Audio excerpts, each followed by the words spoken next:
Welcome to Intentional Divorce Insights. I'm Leah Hadley, certified divorce financial analyst, accredited financial counselor, and the founder of Intentional Divorce Solutions. I'll be your guide through the complexities of divorce, finance, and emotional wellness. Join me as we uncover practical tips and empowering insights to help you navigate your divorce with clarity and intention. Hi there, and welcome back to Intentional Divorce Insights. I am so happy that you're here with us today. I have a fantastic guest who's going to give us some really good, important information about college planning and divorce, which I know comes up with a lot of my clients having questions. So it is my absolute pleasure to introduce Vicki Vollweiler, who is the founder and CEO of College Financial Prep, a leading college planning firm dedicated to helping parents of college-bound students save money and reduce stress throughout the college application process. With over a decade of experience, Vicki has guided countless families through financial aid applications, scholarships, student loans, and college cost negotiations, ensuring they receive the best possible financial outcome. Specializing in divorce and college planning, Vicki serves as a neutral third-party advisor, providing separated and divorced parents with personalized strategies to maximize their financial aid while minimizing the complexities often faced during this challenging time. As an empathetic and knowledgeable consultant, Vicki is passionate about empowering families to navigate the financial side of higher education. Her approach combines expert advice with a deep understanding of each family's unique situation, making the process smoother and less overwhelming. In addition to her one-on-one services, Vicki offers group coaching, online courses, and digital resources to make her expertise more accessible. Outside of work, Vicki enjoys spending quality time with her daughter, supporting her interests and activities. Vicki values the importance of balancing family life with her dedication to helping others achieve their financial goals for college. Welcome, Vicki. Hi, Leah. Thanks for having me today. Oh, it really is my pleasure, especially since I think I told you my oldest is headed off to college in the fall. So I'm right there with all these parents who are having these conversations and thinking about these things. And so I'm really excited to address this topic. Vicki, when should divorcing parents start thinking about planning for college? Honestly, I think for parents that are getting divorced, they should start thinking about it when they're putting together their divorce agreement, when they're talking with their mediators and attorneys. Many don't do that. They don't start planning till the child is in high school. But yeah, I have clients who come to me in those like early years. I mean, the kids can be 5 years, 5 years old, 3 years old, 7 years old, and just want to include the basics in those divorce agreements. Maybe even that both parents are willing to participate in the financial aid process. There are some schools that they'll look for financial aid, financial information from one or both households. So it's important that both parents are willing to participate. Not saying Yeah, how much they're going to spend, but at right. least participate. I think that's such a good point because unfortunately, I do hear stories all the time of one of the parents just not engaging with the process at all. And that can be really difficult on the child when they are trying to make this transition. So that's a really good point. Now, do you only work with parents who are separated or going through a divorce? No, I work with all parents, but my business was founded working strictly with separated and divorced families. I'm also divorced. I've been through the college process, personally and professionally. So yeah, this is how I was founded. This is the bulk of the business. But yes, I work with parents who are widowed, married parents, parents who've never been married. Runs the gamut. Everyone has their own personal financial situation. Everybody has different needs, different goals when it comes to college. So I try to work with the families to reach their goals. And I think that's an important point too, because so often you may have a goal in mind for your child, and it may differ from the other parent's goal that they have in mind for their child, and which may differ from the child's goal, right? Definitely. So having a neutral person who can kind of work through some of these challenges together and figuring out really what are those goals, I see as tremendously beneficial. Definitely. So whether it's in my office or whether it's on Zoom, because I work with families across the country, we'll be talking about the different colleges that the student may be considering or that the parents are leaning towards. And we'll project costs at each of those colleges. And then the family, whether it's a parent, a student, there may be an aha moment like, oh, yeah, maybe we should go in a different direction. So it's important. I look at my role as one where I'm informing the parents and the students. I'm not going to tell them what the best school is for their child to go to. That's up to them to decide, because not only is it a financial decision, it's an emotional decision. Where will the child thrive the most? There's lots to consider. But I want them to be fully informed of all of the financial aspects, so they are making a well-informed decision. Yeah. And there's a lot of people like financial advisors like myself who really help people to save and invest for that college goal long term. But you really help people save money on college itself, right? Right, right. I always say, that you help people save money for college. I help people save money on the cost of college. Yeah. Yeah, that's huge. And can divorced parents save more money than others on the cost of college? So it is possible, not specifically because, not necessarily because you're divorced, but I'll give you an example. You can have, it's not because of divorce, it's because of the household. So you can have one person who earns $100,000 a year, or you can have two people in the household each earning $50,000 a year, and the total's 100,000. So they're still looking at the household total. But it may be that if you only have one parent in the household, that household income may be lower than if it's a married household. So in that regard, it is possible that the divorced parent will save because it's now a one-parent household. If there's a remarriage, they're going to consider the new step parent as another adult in the house, and consider their financials. So talking about this, it really applies if it's a one-person household, and a one-person household. I mean, they can earn $500,000 a year. It's not a low-income household, so Sure. it goes by each household. But yes, I've seen with some clients who have been divorced, and based on their situation, their financial situation, based on the schools that they applied to, and based on where the student got in and chose to go, oh my gosh, they've saved hundreds of thousands of dollars on the cost of college. It's been fantastic. Fantastic. Yeah, absolutely. It's interesting because sometimes when we're looking at, working through the negotiations. So sometimes I work as a financial neutral. Sometimes I work as a financial advocate. Sometimes I'm, mediating the case. But depending on what my role is, sometimes we're having that conversation around taxes, and how do we save the most on taxes. But a lot of times people can actually save more on financial aid than they could on taxes if they set up kind of the, who's taking more responsibility for the child and that sort of thing. There's some tricky ways that you can kind of position yourself well for the best financial aid package possible. Yes, and a lot of people will say to me, but for taxes we do this. But it doesn't always translate to financial aid. You Right. can't just assume that because of this, it's going to equal this with financial aid. Right, right. So tell us about the steps that you specifically at College Financial Prep use to save money on the cost of college. So the first step, I actually think the most important step, it's generating the right college list. So I actually have on my team a college advisor and an essay specialist, SAT, ACT test prep.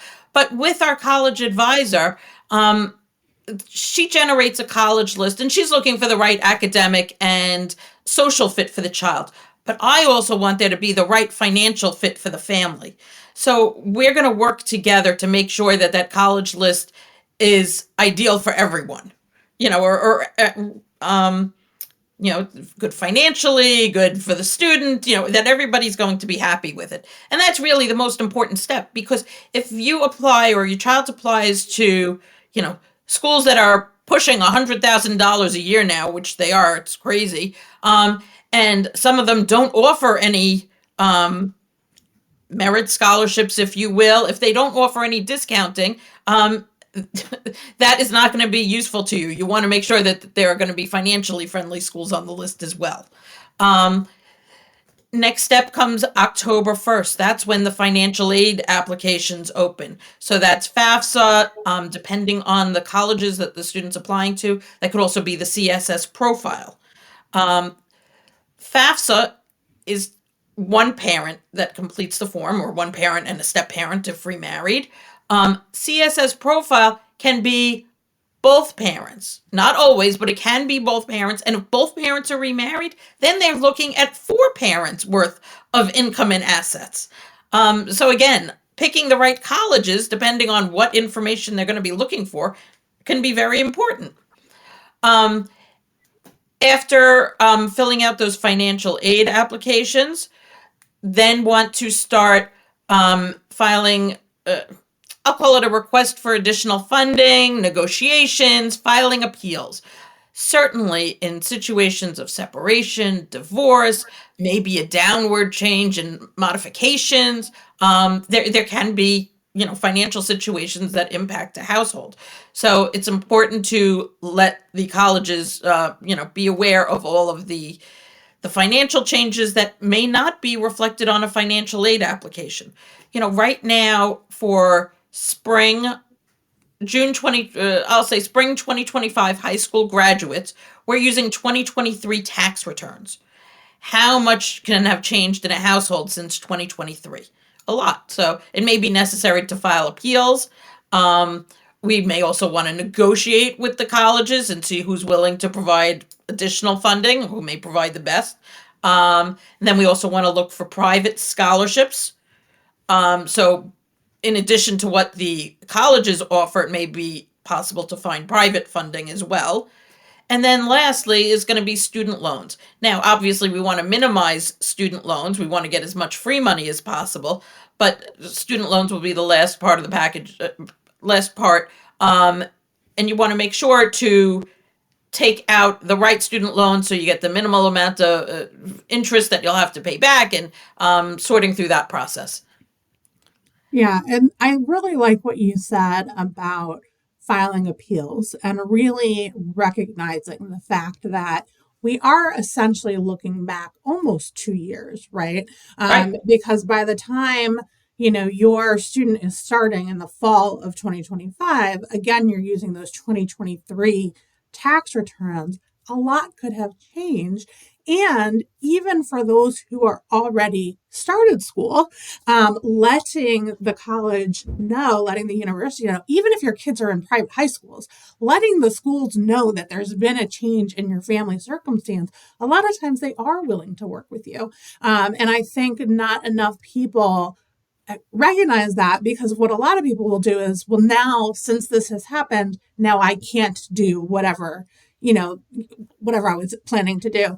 And I think it's wonderful that you can have somebody like yourself who can really guide them through that appeal process. But how often do you see that actually working out for families? I've seen it quite often. Yeah. And it doesn't have to be when the student is in high school. This can be done Right. anytime during the child's college career. Maybe parents get divorced and the student is already a college sophomore. It's possible then to file an appeal. And yeah, I've had clients where we've appealed, and here I'm just going to mention one case. It was a divorce situation, and they were able to save an additional $10,000 per semester. I That's mean, huge. right, exactly. So a lot of it will depend on, can I promise clients that? No, I can't promise clients that, because everybody's individual financial situation is unique. But it is possible. So Yeah. certainly good to, review it and see what can be done. Are there things that you wish people knew when they're negotiating their divorce that you wish that they would bring to the table as it relates to college planning? Well, I wish that they would discuss college. A lot. Okay. I mean, seriously, the number of people who come to me and college was not included in their divorce agreement. Yeah. Um, so I'm actually working with clients now, putting together, strictly related to college, memorandums of understanding, because a lot of people don't have it in their original divorce agreements. And we're going to, go through everything line by line in terms of, whether it's the preparing for college, whether it's the college expenses, whether it's the additional add-ons. And we're going to talk about all those and who's responsible for what and who's responsible for paying what. It would be great if people would speak about it beforehand. I understand, a lot of times, especially if children are young when parents divorce, college is far away. People don't know what their incomes will be like in, that many years or what they'll be able to save. But at least have the conversation that you're both willing to participate. You both want to do what's going to be in the best interest of your child. If they decide to go to college, just acknowledge that, at least acknowledge the minimum regarding college. Yeah, it's a really important point because you're right. A lot of times when people's kids are young, and even when I'm doing financial planning with couples who have young children, a lot of times I'll ask them about their higher education goals for their kids as we're working on their full financial plan. And a lot of times that's the first time they've really taken a step back and actually thought about, and sometimes one of the parents is gung-ho and wants to pay, for the full amount of, whatever their portion of college expenses will be. And the other one is kind of like, well, I took out student loans and, I'm okay with them having some loans. And so when we're planning, then we kind of have that opportunity to really go through that conversation and work together to come to a joint goal. But it's difficult if you've never had the conversation to begin with. Then you go through a divorce and then your kids are getting close to that time of, starting to look at colleges or apply for colleges. You and your former spouse may really be on different pages. Let me just say this, you brought up about student loans. And what a lot of parents don't realize is that the students, freshman year, they're only allowed to take out up to $5,500 in student loans, which, depending on the college, is not going to go very far. Right. So then what happens? Typically, it's either going to fall on the parents in terms of a parent plus loan, or paying it cash and paying it off, or the students will need to take out a private loan and have the parents as a cosigner. So yes, it's very important, as much as possible, to be able to save for college beforehand. Don't go and spend all the money on a pool and think, oh, well, I'll just get more in financial aid. It's still better to save the money for college if you can. Yeah, it's a really good point. I do hear a lot from parents who are trying to kind of move assets to make them more eligible for financial aid. And I think you're exactly right. It's possible to do that, but it's also going to depend on the colleges that the students ultimately apply to for whether it will have a full effect. Sure. Yeah, absolutely. So Vicki, this has been super helpful. I know that there are a lot of people who are in the same position I am in right now, looking at, these admissions packages that are coming in the mail and all of that and trying to figure this all out. And so I think this is very timely right now. And I really appreciate you taking the time to talk with me. Where can people learn more about you and your services? Everyone can visit College Financial Prep online, www.collegefinancialprep.com. And if anybody wants to reach out and send an email, you can send it to hello@collegefinancialprep.com. Terrific. And then you actually have a free video on your site, which we're going to include a link to, that is all about how to save money on the cost of college. So that's a fantastic resource that any of you who are thinking about this right now, and I would just reiterate what Vicki said, it's never too early to start thinking about it if it's important to you, right? And so to take a look at that video, because that might be really, really valuable in helping you to plan going forward. Fabulous. Thank you so much for sharing. Oh, it's been my pleasure. And for our listeners, we'll see you next week. Thank you for joining me on Intentional Divorce Insights. It's a privilege to share this time with you. I hope each episode offers valuable guidance to navigate your journey. If you find our content helpful, please leave a review to help others discover the benefits of intentional decision-making in divorce. Until next time, Take care and continue to embrace your path with intention.